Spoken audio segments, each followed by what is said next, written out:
के पृथ्वीराज राठौड़ को पीथल नाम से उन्होंने संबोधित किया। इस कविता में ये बताया गया है कि महाराणा प्रताप जब अपनी कमजोर स्थिति में थे, उस समय अकबर को एक झूठा पत्र भेजा गया जिसमें यह बताया गया कि महाराणा प्रताप ने अधीनता स्वीकार कर ली। तो अकबर बड़ा खुश हुआ क्योंकि संपूर्ण भारतवर्ष में महाराणा प्रताप ही ऐसे महापुरुष थे जिन्होंने उसकी अधीनता स्वीकार नहीं की थी। तो अकबर ने कहा कि इस खुशी में बड़े उत्सव का आयोजन किया जाए, खुशियां मनाई जाए, और इसके लिए साल का पहला दिन निर्धारित किया गया। जब अकबर ने वो पत्र पृथ्वीराज राठौड़ पीथल को पढ़ाया तो पीथल ने ये बात नहीं मानी कि महाराणा प्रताप अधीनता स्वीकार नहीं कर सकते।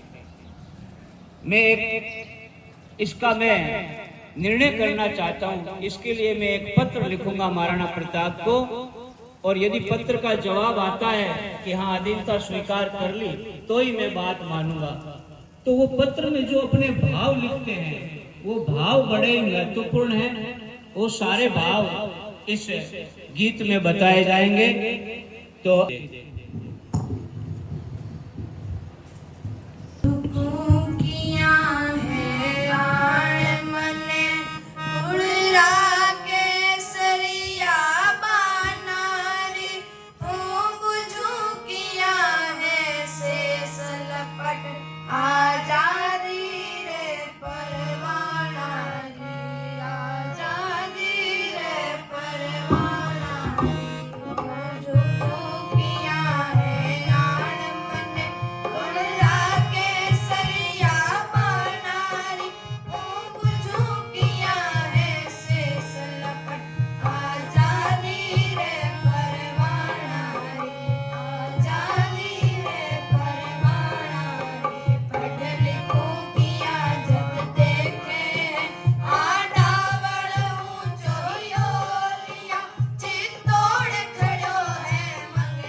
बहुत ही सुंदर।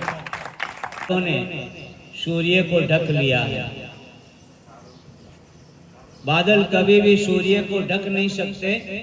हाँ, कुछ समय के लिए वो उसे छुपा सकते हैं, लेकिन सूर्य उतनी तेज गति से चमक कर निकलता है। तो हे महाराणा, कुछ समय की परेशानी है, आप उसी गति से चमक कर निकलोगे।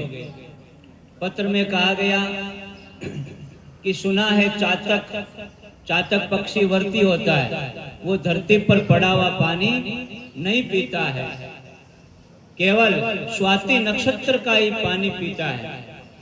तो हे महाराणा, आपका जो व्रत है कि मैं अकबर की अधीनता स्वीकार नहीं करूंगा, तो आपका चातक जैसा व्रत है। आप कभी भी शायद अकबर की अधीनता स्वीकार नहीं करोगे।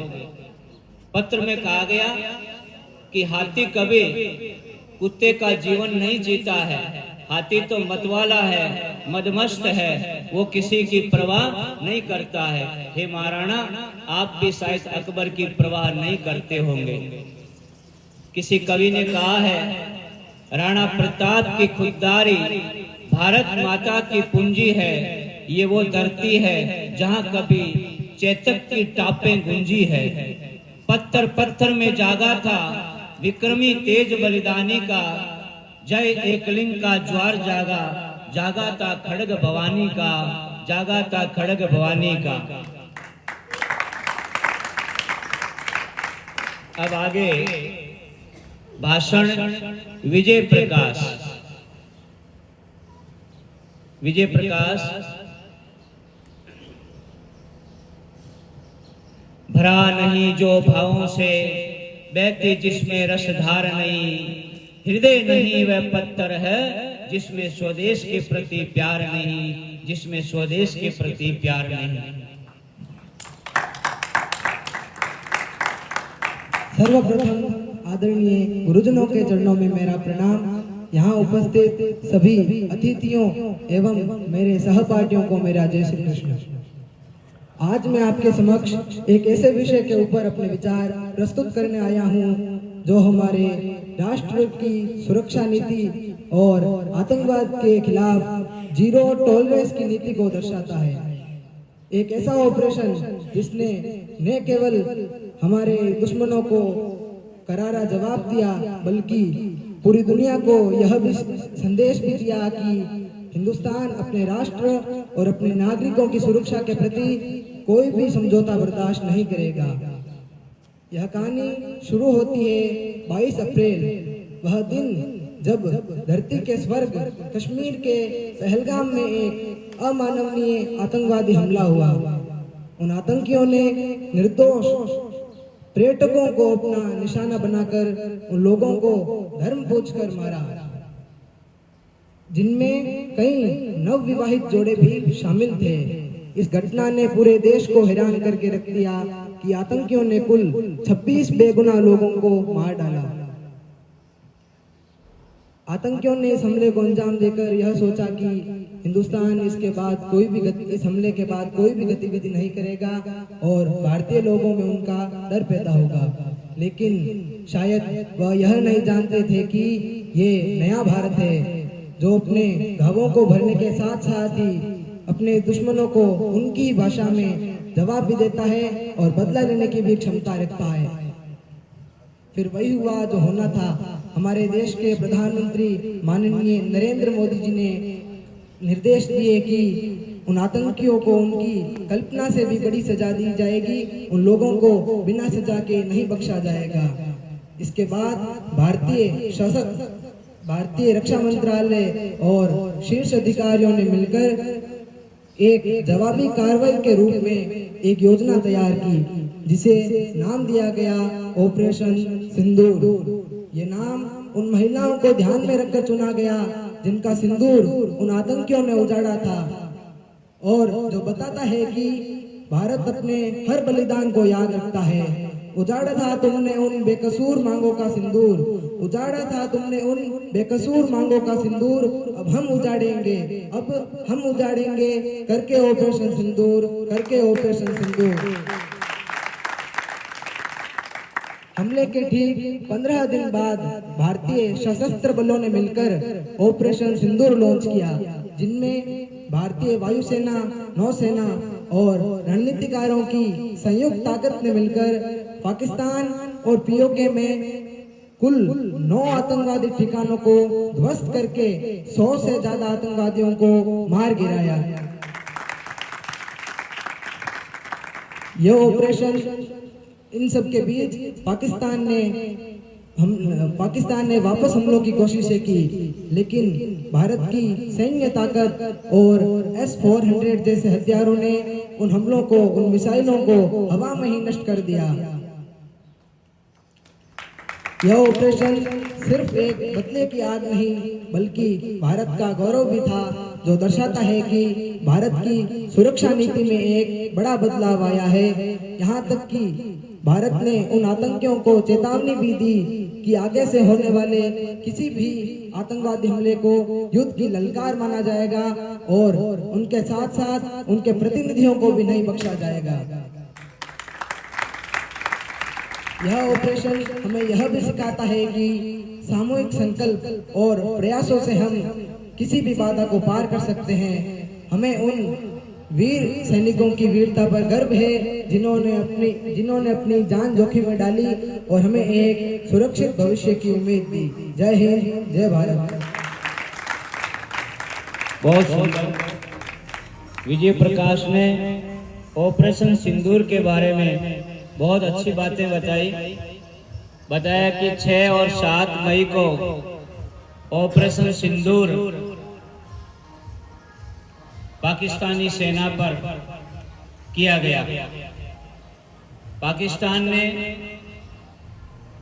22 अप्रैल 2025 को कश्मीर में घूमने गए पर्यटकों पर, जिसमें 26 भारतीय थे और एक नेपाली पर्यटक था, उनको धर्म और उनका नाम पूछ करके गोलियां मारी।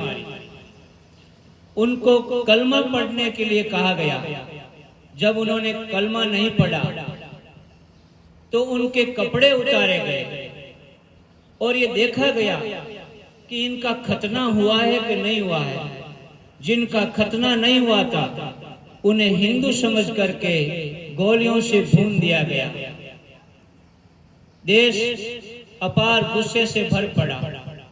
हमारी सरकार ने त्वरित निर्णय लिया और 6 और 7 मई की रात को ऑपरेशन सिंदूर के माध्यम से पाकिस्तान और पीओके, पाक अधिकृत कश्मीर पर जो आतंकवादी छिपे थे, उन आतंकवादियों को और उनके ढांचों को बुरी तरह नष्ट कर दिया गया।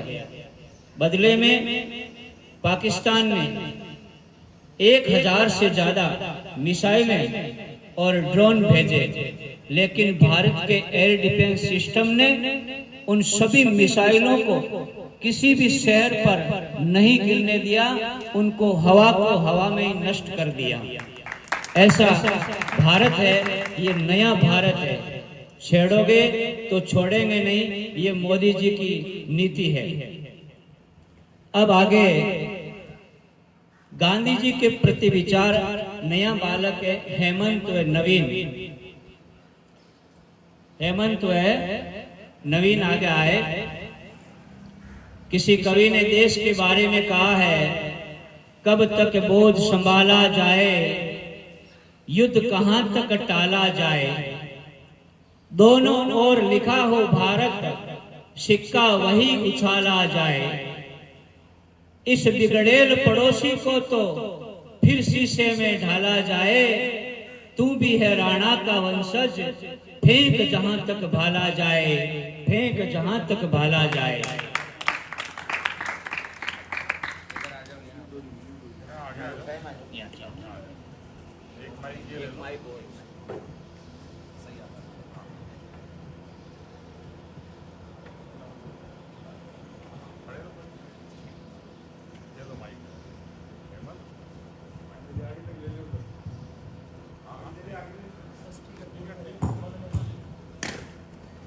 Hello Hemant. Hey Hemant, do you know about the leaders? Oh, hello Naveen. Hey Hemant, do you know about the leaders who helped India get independence? Yes, we all know that leaders like Netaji, Subhash Chandra Bose, Bhagat Singh, Sardar Vallabhbhai Patel. They all were amazing. True. And there was also Chandrasekhar Azad. He not got caught by the British. He shot himself instead of surrendering. That's so brave. And we can't forget Rani Lakshmibai. She fought the British horseback with a sword. Wow, so many heroes. Some fought with speeches, some with weapons, some by uniting people. Yeah, their sacrifices gave us this free India. And we can't forget what they did for us. Absolutely. And today our brave soldiers still guard our freedom every single day. True, they stand at the border so we can sleep peacefully. And we can't. Operation Sindoor is one such example of their courage and dedication. We should always salute their bravery and sacrifice. Jai Hind, Jai Bharat.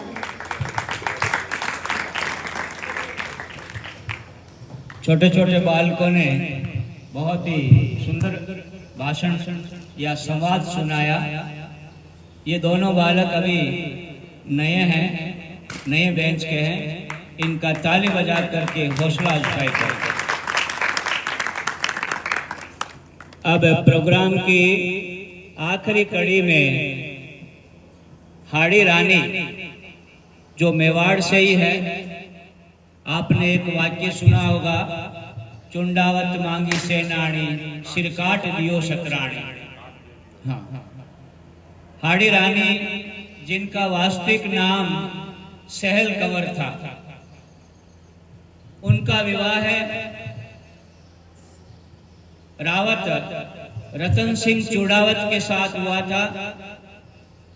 विवाह को अभी 7 दिन ही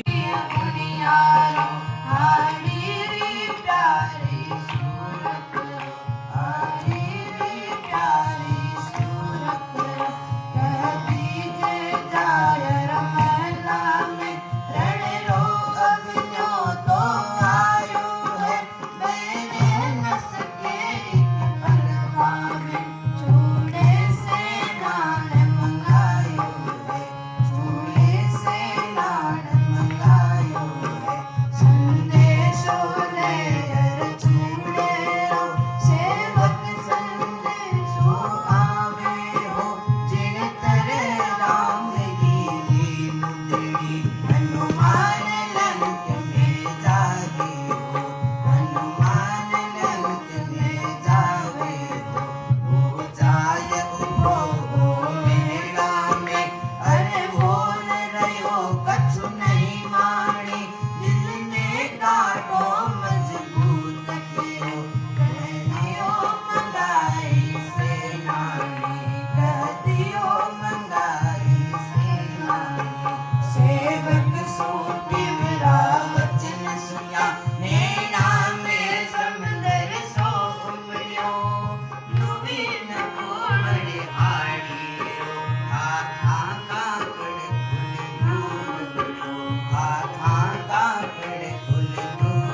मारो खुद आई है हाड़ी रानी खुद आई है हाड़ी रानी तलवार हाथ में ले चूड़ो खाने सूट करी चुनरी हाड़ी री सूरत हंसने लगी चूड़े की सूरत स्याह पड़ी चूड़े की सूरत स्याह पड़ी रख लो से नाड़ी गढ़ में अब रहमानी आगे जो हूँ बात बुरी भूला थारी मैं सुरता में दर्शन दीजो जय सुरता में दर्शन दीजो जय हरे कमरे रो शीश देख तलवार म्याल सूझट काढ़ी व्यर्थ निदावे से नाड़ी हिय में धीरज रखने हाड़ी हिय में धीरज रखने हाड़ी गय पे मन कायन दी रूपन गडरण में जाऊंगा काफिर और रंगीली सेना में दो हाथ दिखाऊंगा दो हाथ दिखाऊंगा दो हाथ दिखाऊंगा दो हाथ दिखाऊंगा भारत माता की जय वंदे मातरम। बहुत सुंदर। जब हाड़ा ने वो थाली में सजा हुआ हाड़ी रानी का सिर देखा तो उसको अपने गले में बांधा और फिर जो युद्ध भूमि का वर्णन किसी कवि ने किया है कि कुंवर रतन ने शीश शिखा को बांध बनाई गलमाला पेन चला रण खेल खेलने पीने शोणित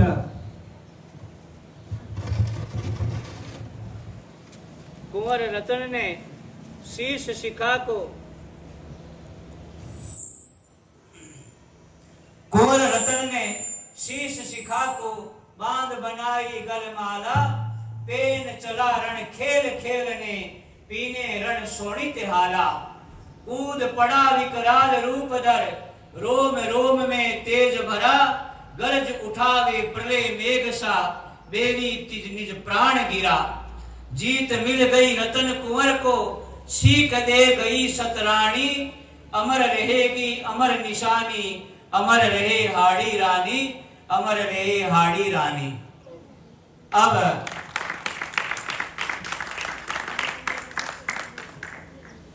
प्रोग्राम के सारे कार्यक्रम संपूर्ण हुए। बहुत ही सुंदर सुंदर प्रस्तुतियां आपने दी। अब मैं आचार्य कमल जी से निवेदन करता हूं कि वो उद्बोधन स्वरूप प्रोग्राम का आभार व्यक्त करें।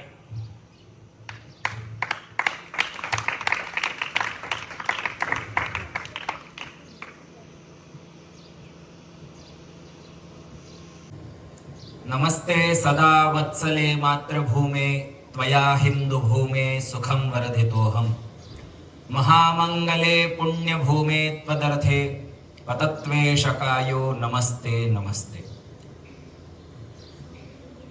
पधारे हुए गणमान्य हमारे विद्यापीठ के न्यासी श्रीमान रूपनारायण जी आसोपा, श्रीमान बालूराम जी, श्रीमती अमराव देवी जी और पूरे परिवार सहित पधारे हुए सभी गणमान्य, सभी प्यारे छात्रों और विद्यापीठ के सभी कर्मचारियों एवं अध्यापक गणों को स्वतंत्रता दिवस की बहुत बहुत शुभकामनाएं।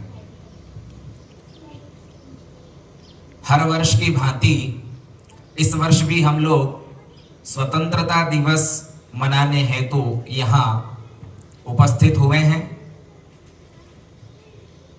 हम लोग स्वतंत्रता दिवस या 26 जनवरी ये जो भी कार्यक्रम है, ये जो भी महोत्सव हम लोग मनाते हैं, उसका मुख्य रूप से कारण यही है कि जब पहले मुगलों द्वारा, उसके पश्चात अंग्रेजों द्वारा हम लोगों के ऊपर जो शासन हुए, हम लोगों के ऊपर जो इन लोगों ने राज किया, हमारी संस्कृति का नाश किया, हमारी संस्कृति को खत्म की, और वह स्वतंत्रता हम लोगों को वापस प्राप्त करने के लिए जितनी मुश्किलों का हम लोगों को सामना करना पड़ा, जितनी मुश्किल से हम हमारी स्वतंत्रता प्राप्त की, वैसी नौबत फिर से नहीं आए, इसके लिए हम प्रतिवर्ष ये उत्सव मनाते हैं। और जिन जिन वीरों की वजह से, जिन जिन महापुरुषों की वजह से हम लोगों को यह स्वतंत्रता मिली, उन लोगों को याद करने का यह दिन आता है। और इस माहौल में जो हम लोग अभी रह रहे हैं, जिस स्वतंत्रता में रह रहे हैं, जहां क्या खाना है, क्या पहनना है, कैसे रहना है, कब सोना है, कब उठना है, जितनी भी प्रकार की जो हमारे व्यक्तिगत जीवन की दिनचर्या या ऐसा रहना जिसकी वजह से किसी दूसरे को परेशानी नहीं हो रही हो, ऐसा हम बिल्कुल ही स्वतंत्रता के साथ में रह पा रहे हैं। वह सब जिन लोगों की वजह से यह हुआ है, उन लोगों को आज याद करने का दिन है। और तुम अपनी मूछें ऐंठी हुई रखो, क्योंकि जब तक ये महाराणा प्रताप जिंदा है, मैं मेवाड़ का गौरव लौटाऊंगा, मैं मेवाड़ का कर्ज चुकाऊंगा और फिर से उजड़े हुए मेवाड़ को बसाऊंगा। इस प्रकार के हमारे महान योद्धा रहे हैं। और क्या कारण रहा कि हम लोगों को इनकी अधीनता स्वीकार करनी पड़ी? इसके कुछ उदाहरण हम लोग अभी देख पा रहे हैं। कुछ हमने हमारे इतिहास में पढ़ा है, हम लोगों की 2-4 दिन पहले भी चर्चा हो रही थी कि कैसे एक ईस्ट इंडिया कंपनी नाम से विदेश से एक कंपनी हमारे यहाँ भारत आती है व्यापार के लिए। वो आई तो थी मात्र व्यापार करने के लिए, लेकिन हमारी कुछ कमियों की वजह से, हमारी सजगता नहीं होने की वजह से उन लोगों ने हमारे पूरे भारत पर उन्होंने शासन कर लिया, हम लोगों को अपना गुलाम बना लिया। ये नौबत क्यों आई, कभी आप लोगों ने विचार किया? इसके यदि तुरंत उदाहरण हम लोगों को देखने हैं तो इन दिनों एक टैरिफ का मुद्दा बहुत बड़ा चल रहा है। कुछ देश जो कि भारत को टैरिफ के नाम पर धमकी दे रहे हैं कि आप या तो हमारे प्रोडक्ट यूज कर लीजिए, हमारे प्रोडक्ट को आपके इसमें देश में कम दाम में आने दीजिए, नहीं तो हम बहुत बड़ा टैरिफ आपके ऊपर लगाएंगे। और विशेष उसमें आप लोगों को बता दूं जानकारी के लिए कि विशेष किसानों और जो दूध वगैरह के जो प्रोडक्ट हैं, इनके लिए ही ये सब चल रहा है। और मोदी जी हैं, उन्होंने मना किया है कि नहीं, हम ऐसा नहीं होने देंगे।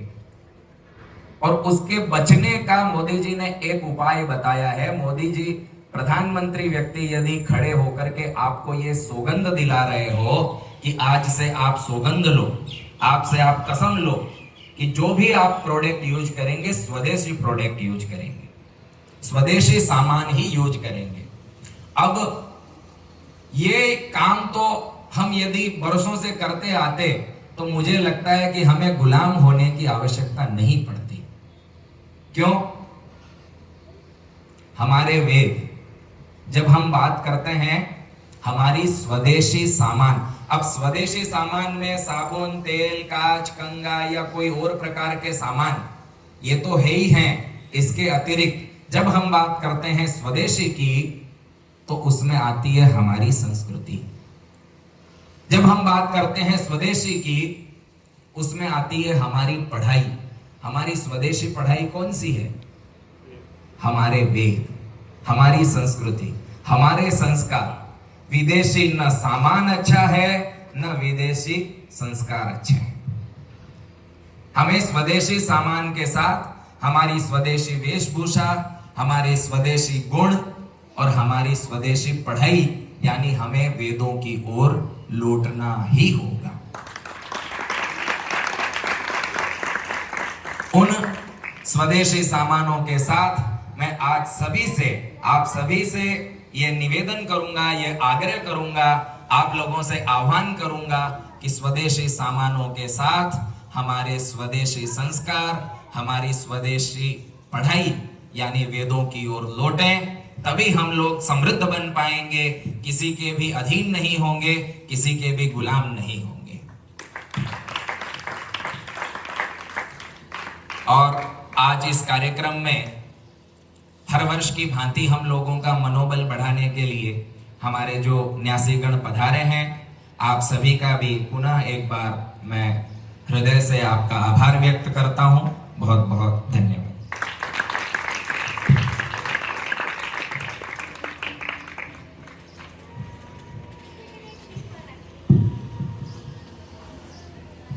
परम आदरणीय श्रीमान कमल जी जोशी प्राचार्य महोदय एवं अन्य आचार्यगण एवं समस्त बटुकगण, आज आपने जो ये स्वतंत्रता दिवस के ऊपर जो अति सुंदर कार्यक्रम पेश किया है, उसके लिए आप सभी धन्यवाद के पात्र हैं। और मैं श्रीमान जो कमल जी साहब और उनके स्टाफ है, उनका आभार व्यक्त करता हूँ कि आपने इतना अच्छा मार्गदर्शन दे करके और ये कार्यक्रम को संपन्न करवाया।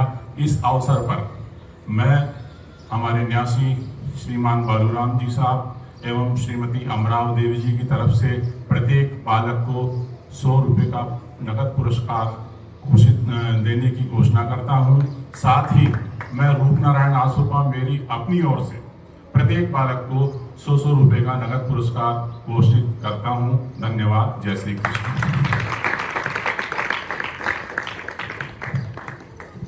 बहुत बहुत धन्यवाद।